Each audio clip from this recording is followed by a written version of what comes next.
Hi hello ಎಲ್ರಿಗೂ ನಮಸ್ತೆ. ಇವತ್ತು ನಾವು ಡಾಕ್ಟರ್ ಹೀಲ್ ಪೇನ್ ಕ್ಯೂರ್ ಹಾಸ್ಪಿಟಲ್ಗೆ ಹೋಗ್ತಾ ಇದ್ದೀವಿ. ಇದು ಸೆಕೆಂಡ್ನೇ ವಿಸಿಟು. ಫಸ್ಟ್ ವಿಸಿಟಲ್ಲಿ ಬ್ಲಡ್ ಚೆಕಪ್ಗಳು ಮತ್ತು ಎಕ್ಸ್ರೇ ಮಾಡಿಸ್ಕೊಬನ್ನಿ ಅಂತ ಹೇಳಿದರು.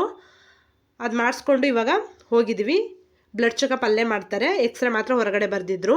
ಹೋಗೋಷ್ಟರೊಳಗೆ ನಾವು ಅಲ್ಲೇ 4 ಗಂಟೆ ಆಗಿತ್ತು. ಅಷ್ಟೊತ್ತಿಗೆ ರಶ್ ಆಗಿಬಿಟ್ಟಿತ್ತು. ಎಕ್ಸ್ರೇ ಮತ್ತು ಬ್ಲಡ್ ಚೆಕಪ್ಗಳೆಲ್ಲನೂ ತೋರಿಸಿದ್ವಿ. ಎಕ್ಸ್ರೇಲಿ ಮಂಡಿ ಪೂರ್ತಿ ಚಿಪ್ಪು ಸಮದೋಗಿದೆ ಮೂಳೆ ಅಂತ ಹೇಳಿದ್ರು. ಅದರ ನೆಕ್ಸ್ಟ್ ಲೆವೆಲ್ ಹೇಗಿರುತ್ತೆ ಟ್ರೀಟ್ಮೆಂಟ್ ಅಂತ ನೋಡೋಣ. ಇವಾಗ ಸ್ವಲ್ಪ ಮೆಡಿಸನ್ಗಳು ಮತ್ತು ಟ್ಯಾಬ್ಲೆಟ್ಸ್ಗಳು, ಜೆಲ್ ಕ್ಯಾಪ್ಸೂಲ್ಗಳೆಲ್ಲ ಕೊಟ್ಟಿದ್ದಾರೆ. ಮತ್ತು ಇಂಜೆಕ್ಷನ್ಗಳು ಕೊಡೋಕ್ಕೆ ಅಂತ ಇಂಜೆಕ್ಷನ್ಗಳು ಬರೆದಿದ್ದಾರೆ. ಅದು ತೊಗೊಂಡು ನಾವೀಗ ಕೆಳಗಡೆ ಹೋಗಬೇಕು. ನೋಡ್ತಾ ಇದ್ದೀರಲ್ಲ ನೀವು, ಎಕ್ಸ್ರೇ ರಿಪೋರ್ಟ್ ನೋಡ್ತಾ ಇರ್ಬೋದು. ಫುಲ್ ಅದು ಮೂಳೆ ಸಮದೋಗಿದೆ ಅಂತ ಹೇಳಿದ್ರು.